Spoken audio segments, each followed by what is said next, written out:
Olá, bem-vindos à Igreja no Mundo Magazine, o programa da Fundação AES, aqui na sua televisão. Sou o Paulo Aidro e ao longo dos próximos 50 minutos vamos levar até si um resumo do que de mais importante se passou no mundo no que diz respeito à vida da Igreja Católica, nomeadamente em relação aos cristãos perseguidos, à Igreja que sofre.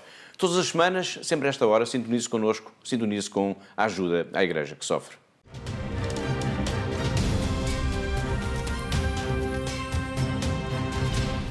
Vamos já então ao primeiro tema do nosso programa, o lançamento em Lisboa do mais recente relatório sobre a perseguição aos cristãos no mundo, que compreende o período entre agosto de 2015 e julho de 2017. Antes de analisarmos os dados principais neles contidos, vamos ver antes um pequeno filme, apenas um minuto, da apresentação deste relatório.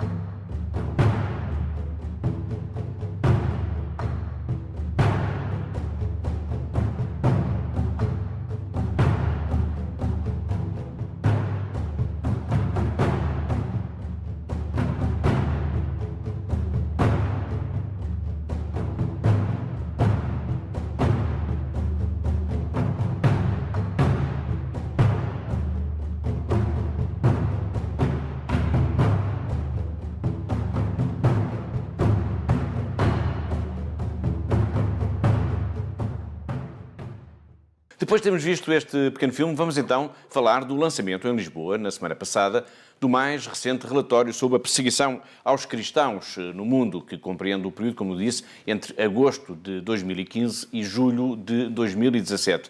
A apresentação do referido relatório ocorreu no auditório da Rádio Renascença, na Buraca, em Lisboa, e contou com intervenções de Dom Nuno Brás, que é o bispo auxiliar do Patriarcado de Lisboa, e do padre Américo Aguiar, do Conselho de Administração da Rádio Católica Portuguesa. Já iremos escutar o que de mais significativo eles disseram, mas antes disso vamos, Catarina, recordar o que de mais importante se pode ler neste relatório sobre a liberdade religiosa no mundo, sobre a perseguição aos cristãos no mundo. Bom, Paulo, a primeira conclusão que podemos retirar ao ler este relatório intitulado Perseguidos e Esquecidos, que demonstra que em todos os 13 países analisados ao longo deste período é que a situação dos cristãos deteriorou-se muito. Outra conclusão que nós podemos tirar é que isto significa que em muitos lugares é o próprio cristianismo que está em causa a sua sobrevivência. E isto estamos a falar de países como a Síria e como o Iraque. Mas também podemos falar de países onde é o próprio Estado que é o agente agressor. E nisto estamos a referir a países como a China e a Coreia do Norte. A China, que foi amplamente referida, o país da China, portanto, na intervenção de Dom Nuno Brás, o bispo auxiliar do Patriarcado de Lisboa, como um exemplo, de facto, de um país onde os cristãos são perseguidos, onde não há liberdade religiosa. No entanto, o denunciou este bispo, apesar disso tudo, não se escuta no mundo aquilo que podemos considerar uma condenação veemente a este estado de coisas. Exato. O Dom Nuno Brás fez uma feroz crítica à indiferença dos países ocidentais, incluindo Portugal, perante as inúmeras faltas de liberdade que existem neste país e mesmo relativamente à questão da perseguição religiosa. Portanto, ele fez questão de destacar esta nossa indiferença e destacou que, de facto, no caso da China, há grandes interesses económicos em Portugal, portanto, referindo mesmo que há muitas empresas que estão na mão de empresários chineses e portanto, que isto faz com que esta nossa indiferença seja um pouco paradoxal. E como é que nós, por um lado, podemos podemos estar indiferentes a esta questão desta ausência de liberdade na China e, por outro lado, fazemos este tipo de acordos económicos que Portugal tem feito. E, portanto, ele diz que não deixa de ser estranho que os nossos governos não ergam a sua voz para denunciar esta situação que existe neste país, na China.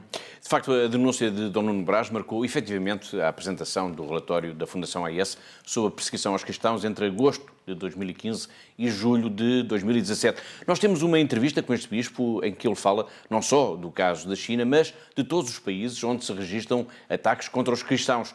No final da entrevista, Dom Nuno Brás acabaria, aliás, por se revelar um verdadeiro fã da Fundação AES. Mas já lá iremos. Durante a apresentação do relatório, este pelado deu ainda alguns exemplos do contraste entre o comodismo que se vive nos países europeus, comodismo e indiferença perante a perseguição aos cristãos e o que se passa em países onde, apesar da violência, os cristãos assumem a sua fé plenamente, mesmo, Catarina, quando arriscam a própria vida. Exatamente.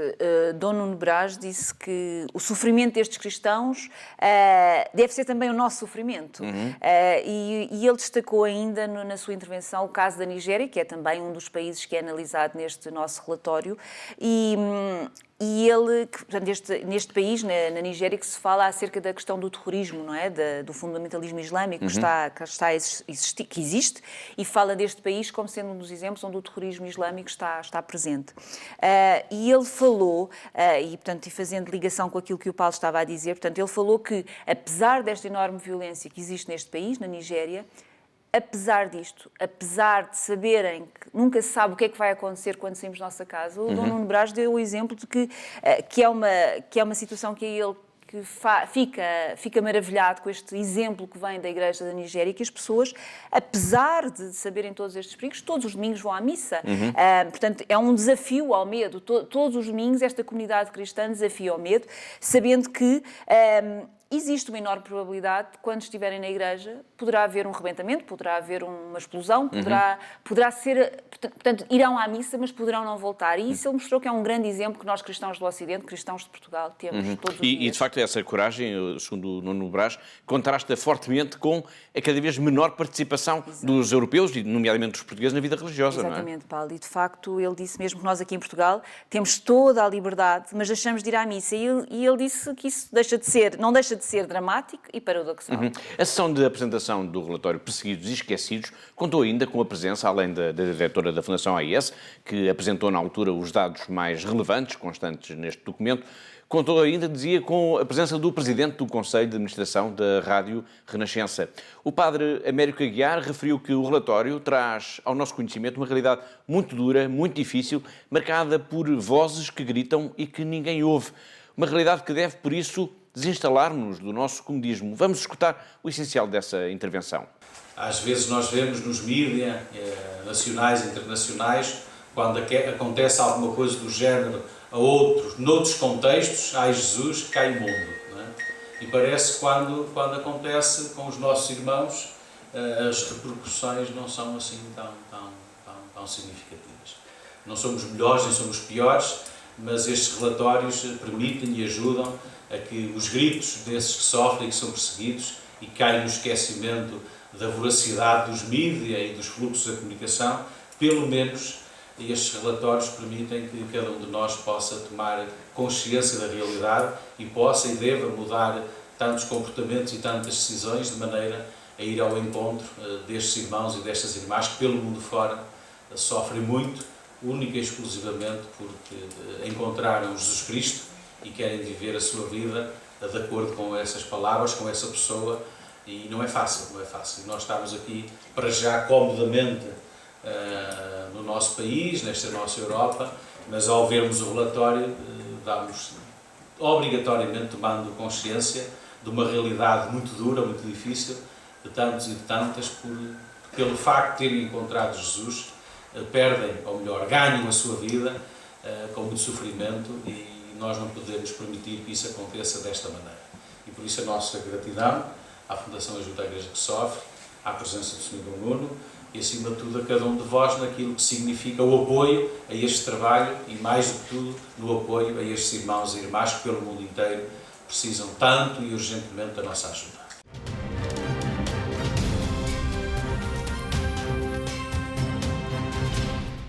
Foi o padre Américo Aguiar, o presidente do Conselho de Administração da Rádio Renascença. Voltando agora à intervenção principal do Bispo Auxiliar do Patriarcado de Lisboa, e antes de escutarmos a entrevista que ele nos concedeu, dizer, Catarina, que Dom Nuno Brás elogiou particularmente também o trabalho desenvolvido pela Fundação AIS, não só na denúncia das situações de perseguição religiosa no mundo, mas também no apoio às comunidades em risco.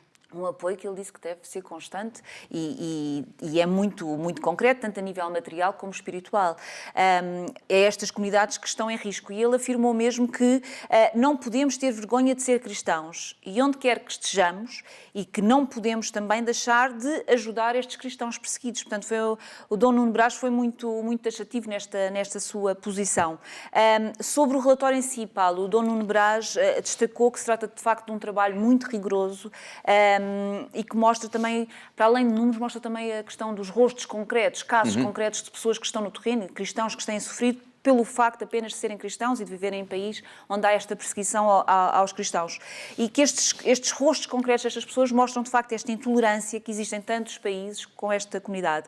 E ele acrescentou que, de facto, a Fundação AIS está de parabéns com este trabalho que apresentou mais uma vez agora, desta vez em Lisboa. Muito bem. Vamos então escutar a entrevista que fizemos com Nuno Brás no final da apresentação, na semana passada, do relatório Perseguidos e Esquecidos sobre a perseguição aos cristãos no mundo. Em primeiro lugar, porque nós achamos que todos estão como nós, não é? E, portanto, esta tendência a esquecer a situações no mundo em que, de facto, não existe liberdade religiosa. Portanto, achamos que, assim como a liberdade religiosa é para nós uma coisa tão normal, achamos que nos outros lados também é assim normal. Não é verdade, não é? Depois também porque amolecemos na nossa fé, não é? Ou seja, esta dimensão de uma profissão de fé pública e ousada, perdemos-la porque, como achamos que todos são cristãos, o que não é verdade sequer aqui, mas como achamos que todos são cristãos, deixámos de nos preocupar com esta proclamação do Evangelho assim de uma forma pública e ousada. Depois, porque no Ocidente achamos que o fator religioso, que esta realidade do religioso, que é uma coisa secundária. Ou seja, no fundo, damos muita importância, e bem, àquilo que é a liberdade de imprensa. Damos muita importância àquilo que é a liberdade de opinião, a liberdade de pensamento e outras tantas liberdades. Mas esquecemos que a liberdade religiosa é um dos pilares de todas essas liberdades e de todos esses direitos. Muitas vezes e muitas pessoas olham para a religião como um dado secundaríssimo, como um dado que, se desaparecesse, não se perderia nada. Bom, eu creio que a história se encarregou de mostrar que essas pessoas não têm razão, que esses teóricos do desaparecimento do fator religioso não têm razão.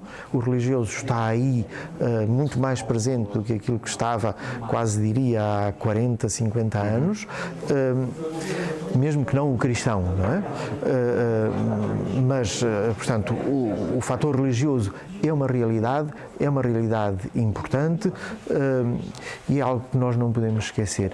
Mas, de facto, existem muitos que olham para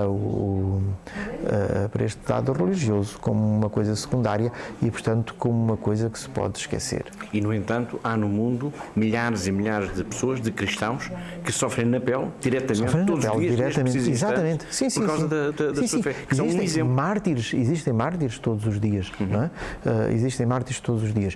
Isso ou seja, não podemos deixar de agradecer a Deus o testemunho desses mártires, mas não podemos deixar também de os acompanhar e de estar com eles, na nossa oração e de estar com eles também na nossa ajuda material e na nossa partilha. E de erguer também a nossa voz em sua defesa. E de erguer a nossa voz em sua defesa, claro.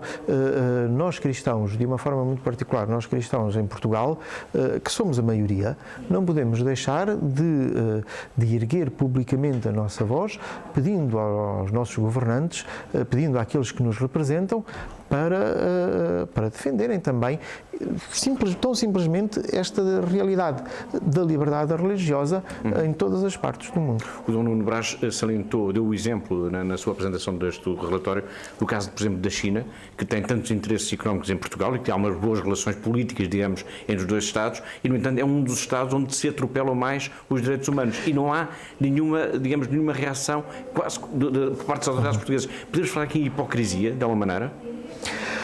Podemos dizer que é o fator económico que prevalece, não é? Sufoca o resto. É verdade que os nossos governos de vez em quando falam da defesa dos direitos humanos na China, mas é verdade também que quando falam dos direitos humanos se esquecem da liberdade religiosa, não é? O que não deixa de ser estranho. Claro. E isso compete a nós cristãos colocar a questão da liberdade religiosa, digamos, no primeiro ponto da discussão pública. Exatamente. E, portanto, dizer, mas porquê é que o governo chinês, por exemplo, não abre as portas, aos missionários, não abre as portas, deixando que os cristãos de lá professem publicamente e de uma forma livre a sua fé? Porquê? Não é? Bom, em alguns casos, permitam-me, são as próprias autoridades chinesas que, em alguns estados, não são em todos, mas em alguns estados, que fazem mesmo uma perseguição direta, por exemplo, derrubando cruzes, portanto, todos os símbolos exteriores das igrejas, perseguindo os membros da chamada Igreja Clandestina, que é fiel ao Papa e ao Vaticano, não é?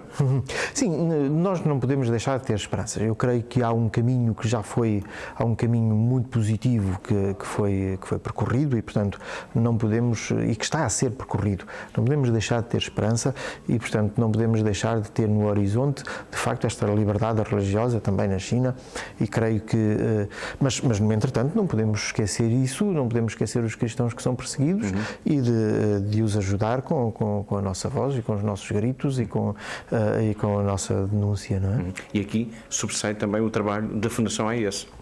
E aqui sobressaem todos estes casos concretos, não é?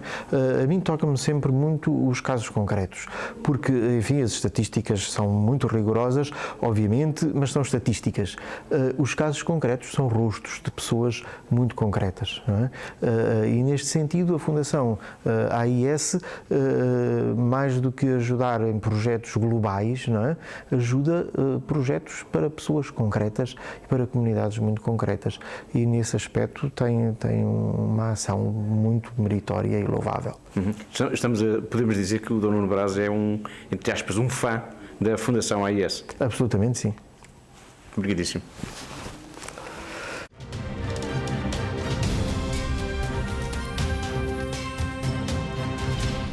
Ouvimos Dom Nuno Braz elogiar o trabalho da Fundação AIS momentos após ter apresentado o último relatório sobre a perseguição aos cristãos no mundo. Praticamente à mesma hora em que este documento era dado a conhecer à comunicação social em Portugal, a alguns milhares de quilómetros de distância, mais precisamente no Cairo, no Egito, um padre copta, Catarina, era assassinado.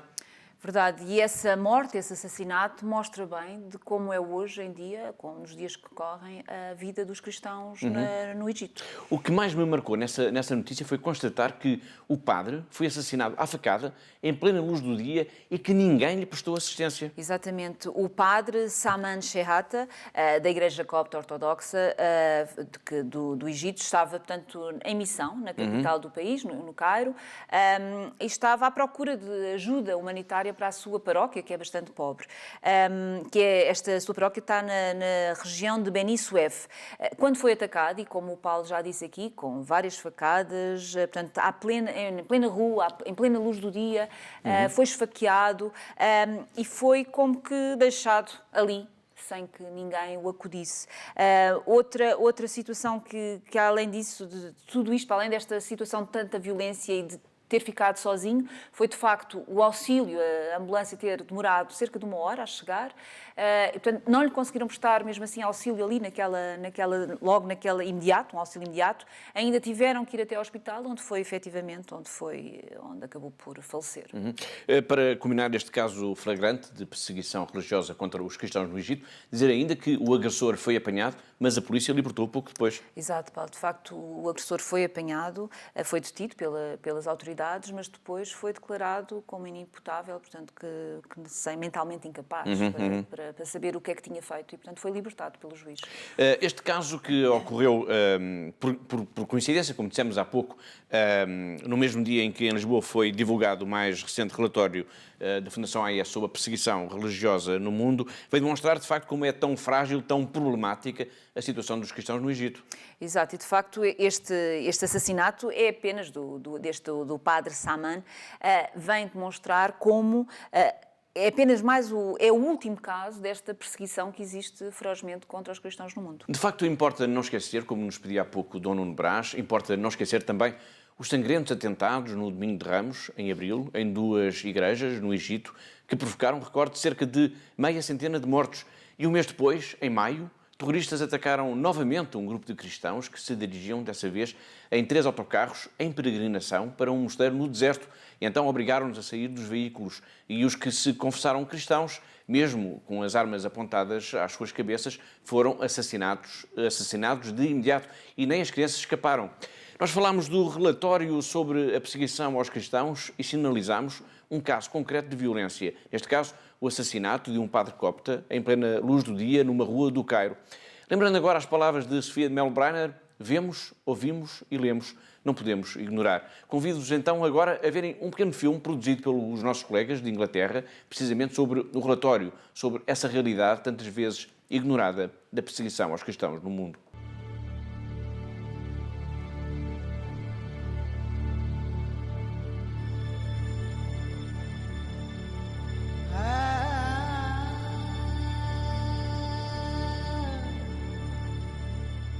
Elias was bound hand and foot to a cross.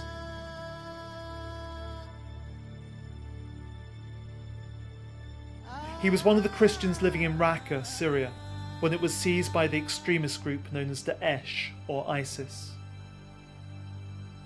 The extremists seized him after he could not pay the Islamic jizya tax that Daesh imposed on the city's Christians. He remained tied to the cross in solitary confinement for a month. And then things got worse. Daesh told him that his throat would be slit. A bomb blast devastated the complex where he was held. Elias was able to escape and, finding his wife, fled with her to Aleppo. In Aleppo they were cared for by Aid to the Church in Need's project partners in the city. Elias is just one of the many Christians around the world who are suffering because of their faith. Christians whose stories have been uncovered by ACN's on-the-ground research for its Persecuted and Forgotten report, which has been backed up by other research. Persecuted and Forgotten examines the oppression of Christians between mid-2015 and mid-2017, focusing on 13 countries which are essential for any understanding of the trends in Christian persecution today. ACN's research revealed evidence of the most serious persecution against Christians in terms of violations of fundamental human rights, including violence, rape, unlawful detention, unfair trial, and prevention of religious assembly. In terms of the numbers of people involved, the gravity of the crimes committed and their impact, it is clear that the persecution of Christians today is worse than at any time in history. Not only are Christians more persecuted than any other faith group, but ever-increasing numbers are experiencing the very worst forms of persecution. In Syria and Iraq, we have seen an exodus of Christians from the region. The exodus is associated not only with conflict, but with the action of extremist groups. In Iraq, Daesh's plan to erase all evidence of the Christian presence was made plain. They desecrated or removed crosses and other symbols on church buildings. They defaced icons. They burned down churches and Christian homes, and they subjected Christians to denigrating treatment. One Christian woman described how the extremists took her and her baby to an internment camp where she was repeatedly raped. Elderly Christian woman Zaretha was one of the few Christians who remained in Karakosh when it was seized by Daesh. She remained there to nurse her dying husband. When Daesh's extremists raided her house, they found a crucifix and forced her to spit on the cross. And Daesh's campaign spread to Egypt, where a church which had already suffered ongoing persecution has now faced mass killings on repeated occasions. Such problems have also been seen in parts of Africa. For example, in Nigeria, where Boko Haram's war on Christians has seen 1.8 million people displaced, more than 200 churches and chapels damaged, and its murderous campaign has left 1,500 children as orphans. But the Middle East and Africa are not alone in suffering persecution, nor is the problem confined to radical Islamism. In India, the rise to power of the right-wing BJP has made radical groups feel that they are free to attack Christians and other non-Hindu groups. From January to May 2017, there were 316 attacks on Christians, almost as many as were recorded for the whole of 2016. In Pakistan, Christians living under the threat of the controversial blasphemy laws have been raped, murdered, and the target of extremist bombings. In totalitarian regimes China and North Korea, intolerance has risen as Christianity is perceived as a foreign influence that could undermine communism. The pulling down of crosses from churches in China is just the tip of the iceberg, and churches are experiencing a renewed crackdown on church leaders considered dissidents by the regime. But there are signs of hope. In many of these countries, Aid to the Church in Need has only been able to gain access to such sensitive information as it is already working alongside local churches, providing essential help and assistance. In Iraq, ACN is helping churches to rebuild Christian settlements that have been destroyed. It is helping Christians resume their lives in Iraq. As ACN's founder, Father Werenfrid, said, "We are helping to dry the tears of the abandoned Jesus on the crosses of this century."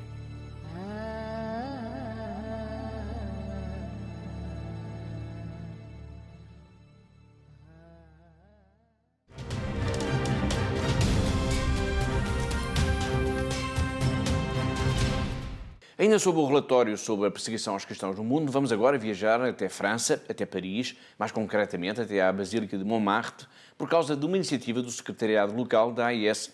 Como é que eles decidiram chamar a atenção da sociedade sobre a questão dos cristãos perseguidos? Iluminando de encarnado a Basílica. O padre Yves Canoville, que é o assistente espiritual da Fundação AIS em França, vai explicar-nos agora o que se passou na quinta-feira, dia em que, também em Paris, se apresentou o relatório Perseguidos e Esquecidos.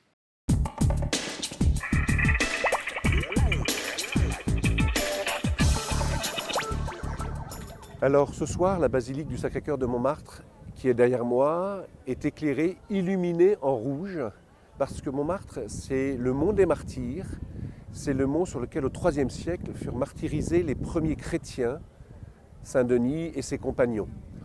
Pourquoi en rouge? Parce que le rouge nous rappelle le sang des martyrs, le sang de tous ceux qui, hier, mais surtout, aujourd'hui, à travers le monde, continuent à souffrir pour leur foi, à souffrir pour le Christ. Les martyrs, ce terme signifie témoins, les témoins de notre temps, auxquels l'AED, qui organise cette soirée, l'aide à l'Église en détresse, veut ainsi éveiller peut-être nos consciences, nos mémoires, que nous n'oublions pas ceux qui, à travers le monde, souffrent pour leur foi. La soirée était très simple. Après un temps d'accueil du Père Laverton, le recteur de Montmartre, nous avons, à travers des silhouettes qui ont été des symboles des pays où les chrétiens sont le plus persécutés, nous avons organisé un temps un peu de silence avec les silhouettes à l'entrée de la basilique. Et les silhouettes sont entrées en silence, en procession, jusqu'à devant le Saint-Sacrement, puisque comme nous le savons à Montmartre, nuit et jour est adoré le Saint-Sacrement depuis plus d'un siècle. Et donc c'est l'invitation à la suite de ces chrétiens martyrisés, persécutés à travers le monde, à entrer dans ce temps de prière. Alors ça avait commencé par la messe ce matin, parce que c'est 24 heures pour la liberté religieuse, et ça va se terminer par la messe à 22 heures, mais même je sais que certains se sont inscrits pour passer aussi la nuit d'adoration ici dans la basilique.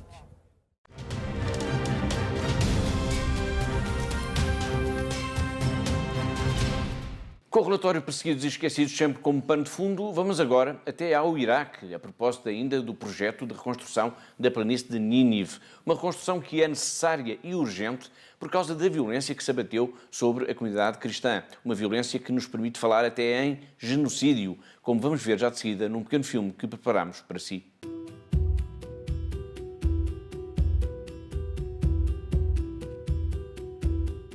Daesh was meaning to hurt or to kill or to end the Christianity here from Iraq and from the East. When the people run away from their cities and villages, they run without anything, with the clothes only.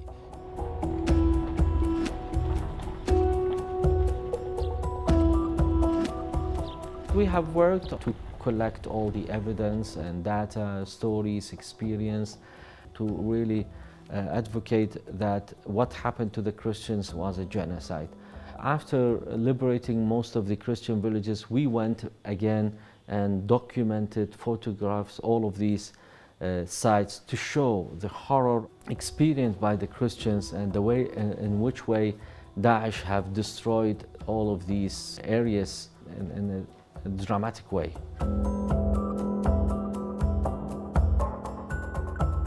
We tried to get from the international community to recognize what happened as genocide, because that will give us our rights and will help us in staying in our land and give us the support from the international community and from our country. We need to be supplied, especially in this moment, because many of our people are going to immigrate. We believe that anybody who will go out, he will finish.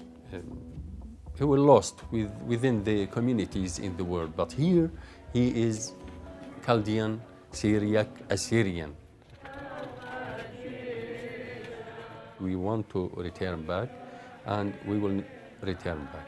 Our faith is that to stay here, not to run from what happens. We try to give our peace to the people.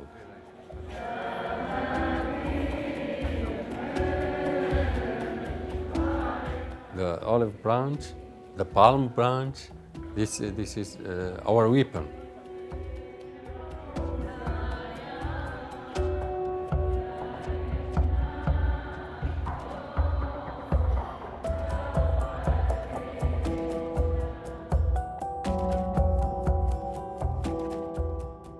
Este filme que acabámos de ver fala-nos do genocídio, da brutal violência que se abateu sobre os cristãos no Iraque, ainda a propósito do lançamento em Lisboa e nas principais capitais europeias do mais recente relatório produzido pela Fundação AIS sobre a perseguição aos cristãos. No final do documento, que pode ser descarregado gratuitamente na internet em www.fundação-ais.pt, faz-se, dizia, uma síntese da situação vivida em cada um dos 13 países analisados. E sobre o Iraque, Catarina, o que é que diz? Bom, diz que o Daesh, ou seja, o autoproclamado Estado Islâmico, tentou eliminar o cristianismo nas áreas que estiveram sob o seu controlo e fazendo também, portanto, levando a cabo a destruição das igrejas e dos sinais visíveis da presença dos cristãos naquela zona e através da conversão também das pessoas, não é? Da população que estava nas zonas ocupadas por este grupo islâmico.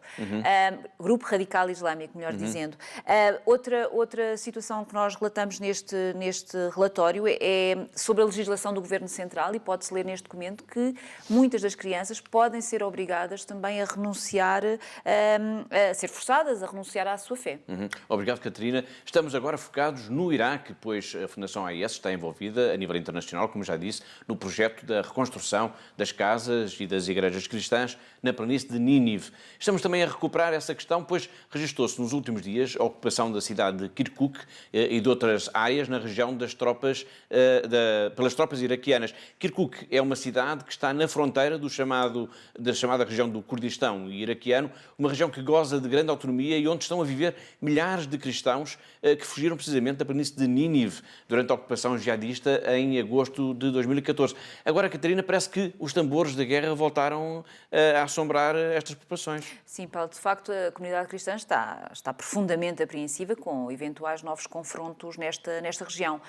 Como o Paulo disse, portanto, os confrontos serão entre as tropas iraquianas, que são apoiadas por milícias sírias, e as forças peshmerga, relativamente ao Estado curdo, não é? Em causa está, portanto, o referendo sobre a independência do Kurdistão, uma região que já goza de uma grande autonomia, mas que o governo em Bagdade não quer ver como uma nação independente, tendo classificado este plebiscito como ilegal. Exatamente, mas como o Paulo disse há pouco, esta região de Kirkuk, onde se verificaram estes confrontos, não faz parte do chamado Kurdistão iraquiano, embora os habitantes desta cidade tenham sido chamados a ir portanto, participar neste referendo. Sim, sim. O avanço das tropas iraquianas, estamos aqui a referir, foi relativamente rápido e permitiu, no espaço de poucas horas, a reconquista de campos petrolíferos do aeroporto e de bases militares que se encontram situadas essencialmente no sul da cidade de Kirkuk. E há relatos de que milhares de pessoas terão fugido desta cidade antes da chegada das tropas governamentais. Precisamente, Paulo, e de facto, para estas pessoas que fugiram, os cristãos que fugiram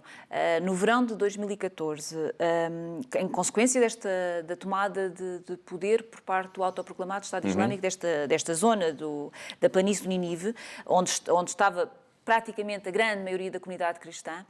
Portanto, o regresso destes combates é a pior notícia que esta comunidade pode receber agora nestes últimos tempos. Vamos agora recuperar as palavras do patriarca caldeu, Dom Luís Sacco, que escutámos aqui, aliás, na semana passada, mas que agora, com esta evolução no terreno, com o risco iminente de novos confrontos na região, ganham um eco especial. Dom Luís Sacco reafirmou que a estabilidade e a segurança da região são pressupostos necessários para a reconstrução da planície de Nínive, mas nada será possível, sublinhou, sem a reconciliação entre as pessoas. Sem a reconciliação, o que quer dizer reconstruir as casas? Depois poderiam ser novamente destruídas. A coisa mais importante é a cultura, a mentalidade. Esta gente deve sair desta cultura de violência. Sempre guerra, sempre violência, sempre vingança. É preciso educar as pessoas a viverem juntas com a paz, com o respeito, com a colaboração e a boa compreensão.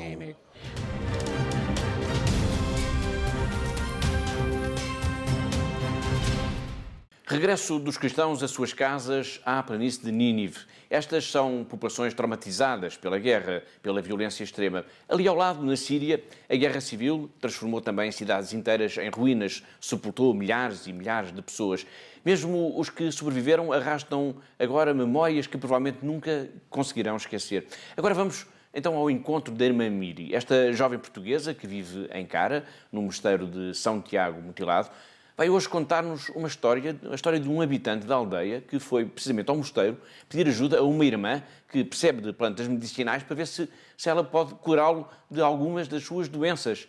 Uma crónica em que a irmã nos revela mesmo como as marcas da guerra estão tão presentes em tantos rostos, em tantas pessoas. Foi que um dia aqui à noite aparece alguém que nós conhecemos bem do Crescente Vermelho, já que o Crescente Vermelho acabou por se tornar mais uma das atividades, uma das missões confiadas à equipa alargada do mosteiro. Então ele trouxe com ele uma pessoa conhecida que vinha pedir ajuda aqui à irmã que se conhece bem nas plantas medicinais. Então ele dizia: eu tenho aqui uma mão que não me responde, ela não responde, e um pé, aqui um tornozelo, a mesma coisa. Ele consegue andar, mas as mãos estão paralisadas, quase paralisadas, fazem movimentos crispados, movimentos, e ele sabe bem, então perguntamos, então, desde quando? Foi na altura em que tivemos que sair daqui de Cara, quando vinha o exército que vinha para conquistar a vila e quase a vila toda partiu. Então nós partimos até Iratia, que foi uma vila que foi atacada logo a seguir. Por isso as pessoas que saíram de Cara receberam de novo a mesma dose ou pior. Então ele dizia a preocupação com a família, com a casa e com tudo, e eu fiquei assim, quer dizer. E isto é mais um caso, quase muita gente diz o mesmo. Uns ficaram diabéticos, outros com cancro, os outros com paralisias. E a senhora vinha também pedir umas moletas para o seu filho, que é soldado e que voltou a casa ferido. Foi a irmã Miri a contar-nos a história de um habitante de Cara que foi pedir ajuda a uma irmã ali do mosteiro para ver se ela conseguia curá-lo das suas enfermidades. Uma crónica que nos fala de um país ainda com as marcas da guerra bem presentes no cotidiano. Quando se fala na guerra na Síria, vem-nos sempre à memória a cidade de Alepo, justamente considerada como a cidade mártir. Em Alepo, a comunidade cristã tem sofrido imenso, mas não perdeu a fé. E Nossa Senhora de Fátima tem representado durante estes anos todos de martírio a certeza de que nem tudo está perdido. Na semana passada emitimos aqui um trabalho do jornalista da SIC, o Henrique Zimmermann, que nos conta a história do padre português Pedro Rodrigues, que viveu uma odisseia no coração deste que é considerado como o país mais perigoso do mundo.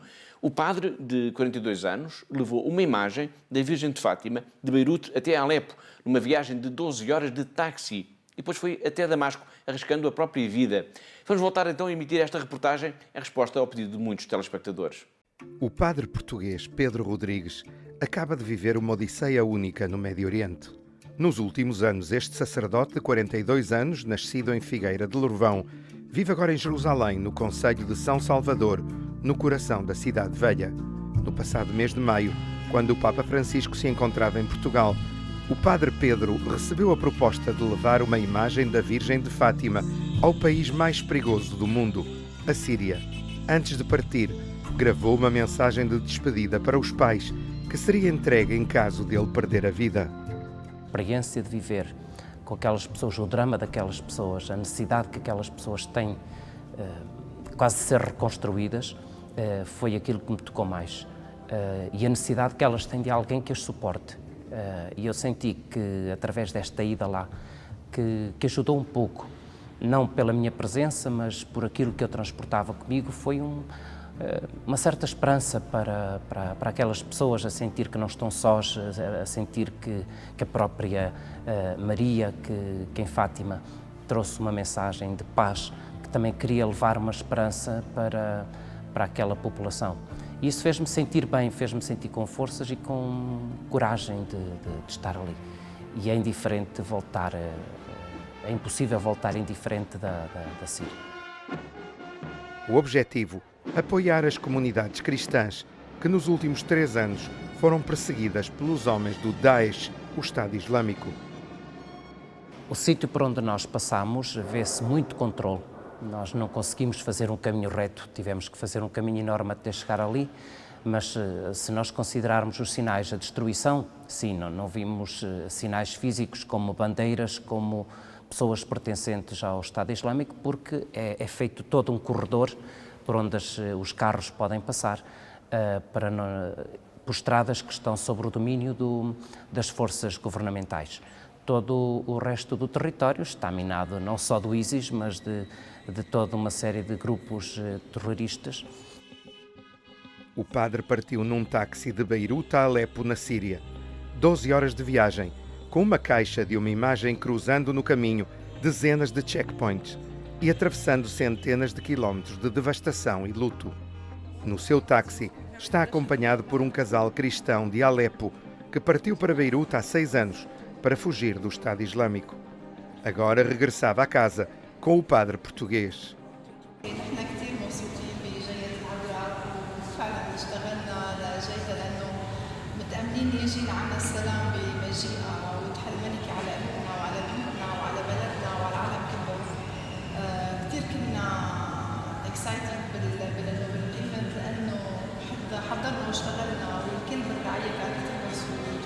Pouco antes da visita, o Estado Islâmico lançou uma bomba sobre a igreja de Alepo, precisamente num dia em que estava cheia de fiéis cristãos.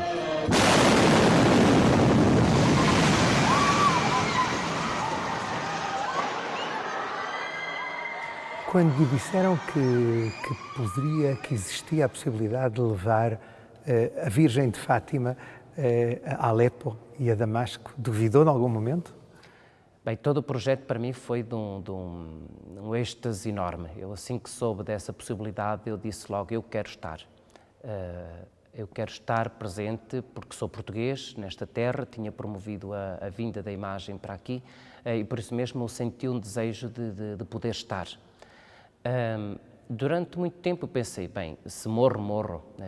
Era mesmo este o meu sentimento, se morrer, se tiver que morrer, morro. Inclusive, antes de ir embora, eu escrevi uma carta para deixar aos meus pais, caso acontecesse alguma coisa, para eles não viverem o drama da partida de um filho, mas para verem disso um desejo muito grande meu.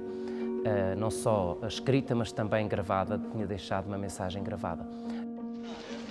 Nos últimos 6 anos e meio de guerra civil na Síria e da luta contra o Estado Islâmico no Iraque, centenas de milhares de cristãos abandonaram os seus países natais de onde os seus antepassados viveram durante quase 2 milénios. Entra-se numa destruição total. Numa destruição total em que não há casa que esteja intacta. Inclusive, quanto mais perto da citadela, mais destruição existe. É mesmo uma cidade fantasma. Finalmente viajou de Damasco a Beirute e regressou a Jerusalém com a imagem de Fátima intacta. Na sua memória, retém imagens de dezenas de igrejas destruídas, assim como de membros do clero perseguidos, presos e torturados. Um dos principais objetivos do Estado Islâmico é eliminar a presença das minorias que não aceitam converter-se ao Islão, especialmente os yazidis e os cristãos. Quando regressou a Jerusalém, o padre português destruiu a mensagem de despedida dos seus pais, mas assegurou que, se for necessário, voltará à Síria para colaborar na reconstrução das comunidades cristãs. É uma comunidade muito traumatizada, a comunidade cristã. É uma comunidade que precisa de ser reconstruída. Mais do que é importante reconstruir o país, as casas, mas o que vai levar mais tempo a reconstruir são as pessoas.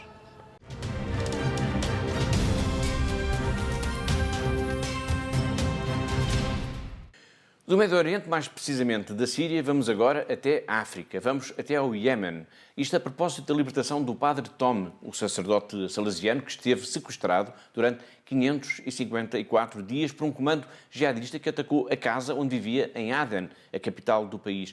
Durante esses 554 dias, o padre Tom celebrou missa em silêncio todos os dias, apesar de ter estado sempre amarrado, sempre de mãos e pés. Esta é a história da semana que vamos escutar já de seguida com a ajuda da Pilar Rocha. Não sabia o que fazer a não ser rezar. Hoje, após 18 meses de cativeiro, o padre Tom Uzunalil não tem dúvidas em afirmar que foram as suas orações, as missas que rezou mentalmente, que lhe permitiram sobreviver aos dias de cativeiro. O Senhor fez-me um grande milagre e deu-me outra vida, afirmou após a sua libertação no passado dia 12 de setembro.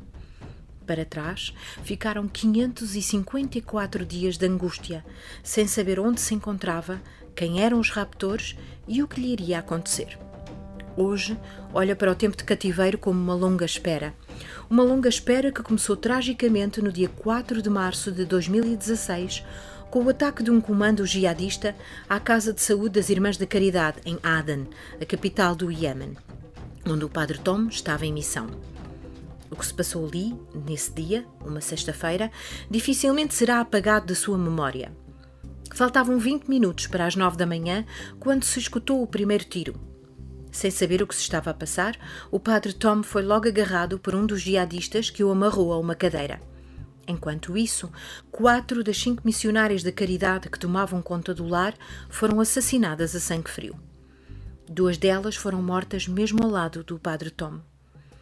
Eu só rezei a Deus para ser misericordioso para com as irmãs e ter piedade dos perseguidores. Não chorei, nem tive medo da morte. O padre Tom foi então enfiado na bagageira do carro da missão, que estava estacionado à porta, e levado dali.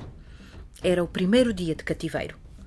O padre Tom não sabia onde estava e mal conseguia comunicar com os seus raptores, que falavam árabe entre si e um inglês muito precário com ele. Era prisioneiro e estava o dia todo sentado no chão, sobre uma almofada de espuma, com as mãos e pernas amarradas, e quando me sentia cansado, dormia um pouco, ou então deitava-me e os meus dias passaram-se assim. Apesar de estar preso, apesar de estar amarrado, o padre Tom afirma que os raptores nunca o torturaram, nunca o maltrataram. Mas imagina-se o medo, a angústia, a incerteza sobre o que lhe iria acontecer. Sozinho, rezava. E foram essas orações que lhe deram a vitamina necessária, a energia para sobreviver àquela provação. Não tinha nem hóstia nem vinho, nem um missal ou leccionário, mas celebrava a missa espiritualmente todos os dias. Foi assim, em segredo, sempre em oração, que o padre Tom se tornou mais forte do que os seus raptores, que estavam armados com metralhadoras e podiam executá-lo ali, a qualquer momento. Na verdade, eles queriam um resgate. Para isso, obrigaram o padre Tom a fazer vídeos em que apelava à sua libertação, dando a ideia de que estaria a ser maltratado. Chegou mesmo a correr a notícia de que os jihadistas planeavam crucificar o sacerdote salesiano na Sexta-feira Santa. A sua libertação no passado dia 12 de setembro foi o resultado do empenho pessoal do Papa Francisco e da intervenção do Sultanato de Oman. No dia seguinte à sua libertação, o Padre Tom foi recebido pelo Santo Padre. Outro momento que seguramente nunca será apagado da sua memória. O Padre Tom diz que a sua libertação foi como um renascimento, foi como se tivesse ganho uma vida nova. Para trás ficaram 554 dias em que esteve sequestrado às mãos de um comando jihadista. No entanto, graças às suas orações, nunca teve medo e por isso sempre foi uma pessoa livre, apesar de ter estado amarrado sempre de mãos e pés.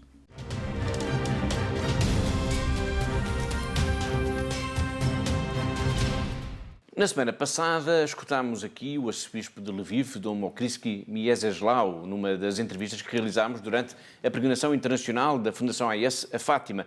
Hoje vamos ouvir a primeira parte de uma outra entrevista, desta vez com o padre Rolando Montes de Oca, que é um sacerdote cubano, que nos vai falar da importância do trabalho desenvolvido no seu país, graças à ajuda prestada pela Fundação AIS. Sí, ayuda a la iglesia que sufre ayuda mucho en Cuba. Es una iglesia, la cubana, con muchas iniciativas pastorales, con muchos desafíos, con mucho por construir en el orden material y espiritual, pero siempre al final encaminados al crecimiento del reino de Dios y al proyecto de fe de nuestro pueblo, que es proyecto inspirado por Dios. Entonces sí nos encontramos con muchas dificultades económicas y con frecuencia ayuda a la iglesia que sufra, pues ha dado una mano y una mano muy importante en la construcción del reino. Construcción de templos, restauraciones de templos antiguos, reconstrucciones quise decir, porque no tenemos permiso para construir templos nuevos, pero sí los que se han envejecido se reconstruyen.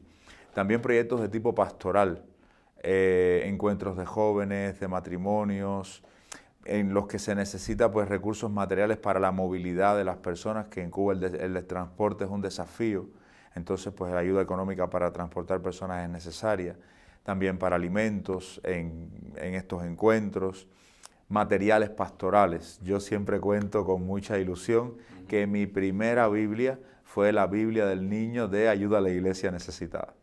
Y esa fue mi primer gran tesoro de fe. Um belo livro. Un hermoso libro, sí. Disse que a igreja em Cuba não tem autorização para construir novas igrejas. No la tiene, no la tiene. Se houver necessidade numa zona que tem mais população de construir um novo edifício, não pode todo construir? Perdão. Se houver necessidade, porque há mais pessoas numa determinada zona, para construir o para, enfim, para ampliar un edificio. No se puede. La Iglesia Católica no puede construir nuevos templos.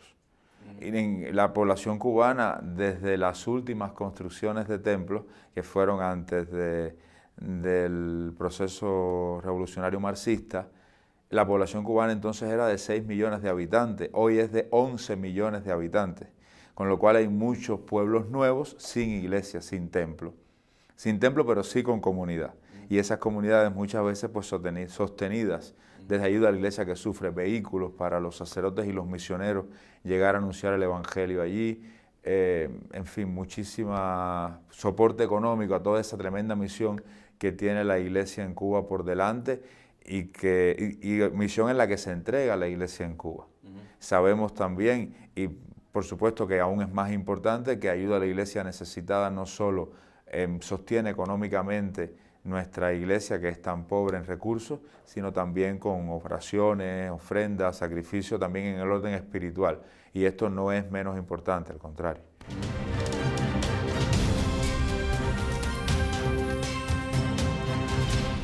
O nosso programa está mesmo a chegar ao fim e por isso vamos agora, sem demoras, ler os tweets que o Santo Padre publicou esta semana na internet e que são, desde há muito, como sabem, uma presença regular aqui em Igreja do Mundo Magazine. Mas antes disso, vamos ainda recordar as palavras, a mensagem que o Santo Padre enviou a todos os portugueses para o encerramento das celebrações do centenário das aparições de Nossa Senhora em Fátima.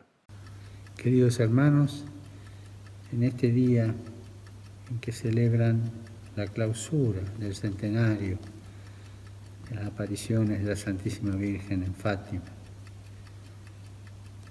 quiero enviarles mi bendición y mi saludo. Todavía llevo en mi corazón el recuerdo del viaje y las bendiciones que la Virgen quiso darme y dar a la Iglesia en ese día. Nunca tengan miedo Dios es más bueno que todas nuestras miserias. Él nos quiere mucho. Sigan adelante y nunca se aparten de la madre. Como un chico que está junto a su madre y se siente seguro, así nosotros al lado de la Virgen nos sentimos muy seguros. Ella es nuestra garantía. Y finalmente les quiero dar un consejo.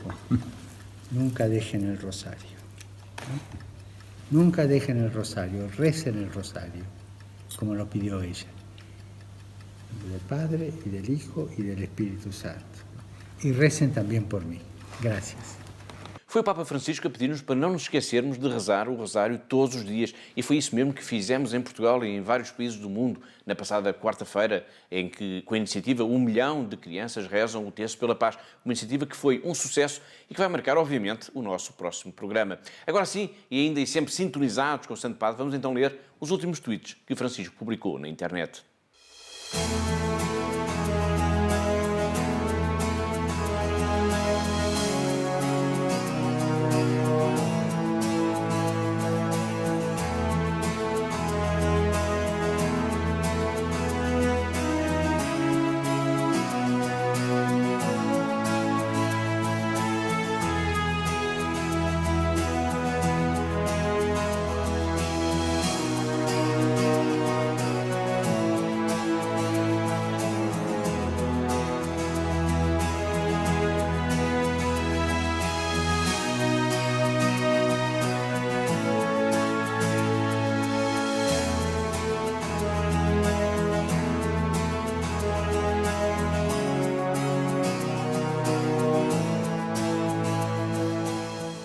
Foram os tweets do Papa Francisco, pretexto ideal para fazermos uma ligação agora até à redação da única revista que se publica em Portugal e que tem apenas um tema principal, o Santo Padre. Na redação da revista O Meu Papa está a Clara Raimundo. Olá, Clara. Olá, Paulo. Aqui na redação continuamos a preparar a edição de novembro da revista O Meu Papa e esta semana posso revelar-te mais alguns pormenores sobre ela.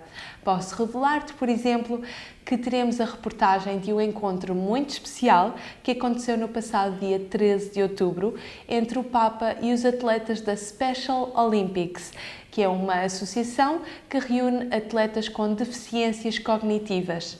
Também lá estiveram atletas portugueses que nos vão contar como foi este encontro tão especial com o Santo Padre. Posso revelar-te também que nesta edição vamos contar aos nossos leitores o que é preciso fazerem para obterem uma bênção do Papa Francisco. Temos a certeza de que haverá por aí muitos interessados e nós mostramos que não é assim tão complicado. Por hoje é tudo. Na próxima semana conto-te mais pormenores sobre a edição de novembro da revista O Meu Papa. Até lá, Paulo! Obrigado, Clara. Estamos mesmo a chegar ao fim do nosso programa, mas vamos ainda sintonizar a nossa atenção novamente no Papa Francisco, que nos vai falar desta vez nos direitos dos trabalhadores.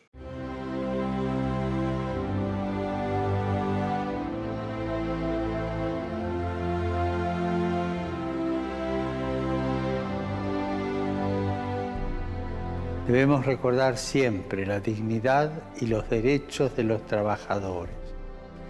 Denunciar las situaciones en las que se violan estos derechos.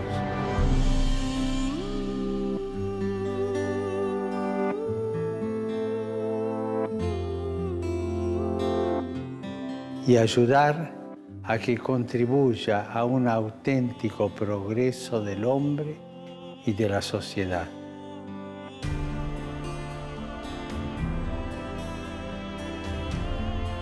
Pidamos, hermanos, por el mundo del trabajo, para que a todos se pueda asegurar el respeto y la protección de sus derechos y se le dé a los desempleados la oportunidad de contribuir con el trabajo a la construcción del bien común.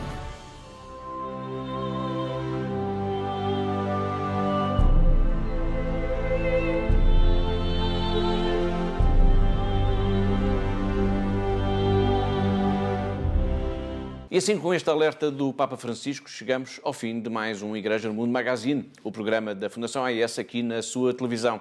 Em nome de toda a equipa que pensou, produziu e levou até si este programa, despeço-me com amizade. Até à próxima semana. Até ao próximo Igreja Mundo Magazine, se Deus quiser.